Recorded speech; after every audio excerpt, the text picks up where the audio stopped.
Hi, James here. Today we're going to talk about something that most men never really talk about. As a matter of fact, men never talk about their happiness and what constitutes happiness.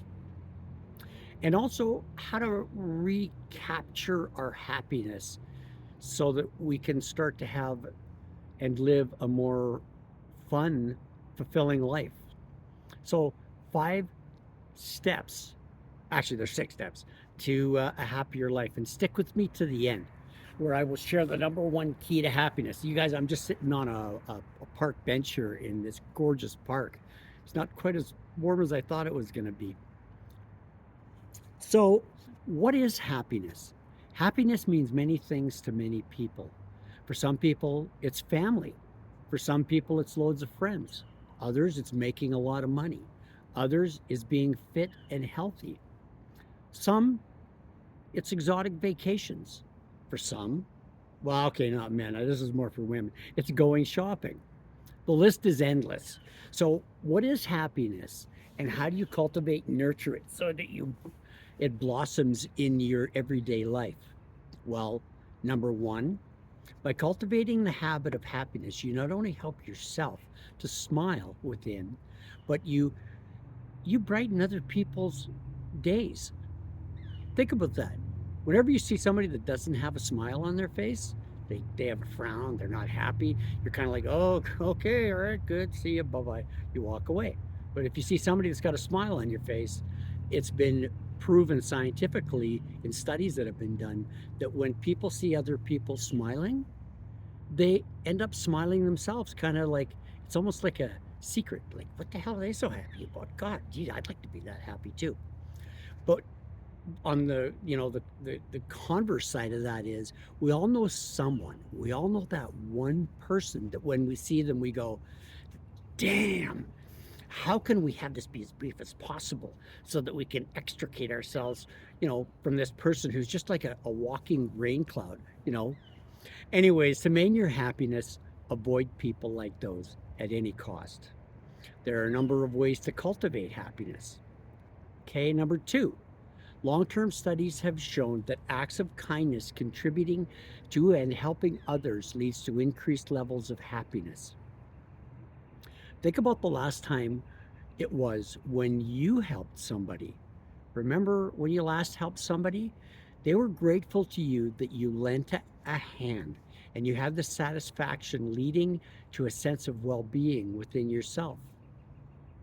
Number three, studies related to health that show that when a person exercises, their levels, I know I'm going to get flack for this, but their levels of happiness increase because of endorphin production. Okay, it's been scientifically shown in studies that, and I researched this, and I'm going, holy crap, there's a lot of research that goes into this. So feel good chemicals are released when we put our body under stress. And especially like as in during physical exercise. This increases our overall well being and leads to increased happiness through the release of dopamine, dopamine, which is the feel good transmitter. When you exercise, this leads to feelings of pleasure, satisfaction, and motivation. Dopamine is also released and influences cognitive performance and improved brain function. So, number four, this is the one I like the best. I owned a business for 20 years, and there was a lot of times where I needed to make the hard choices. I think back to when you had a choice to make. Did you take the easy road, or did you take the hard road?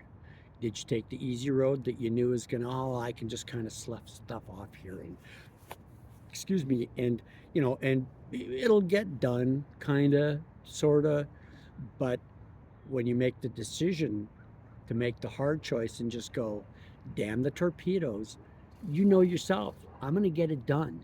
It's the hard choices in the life that have your life work better, your family life work better, your relationships work better.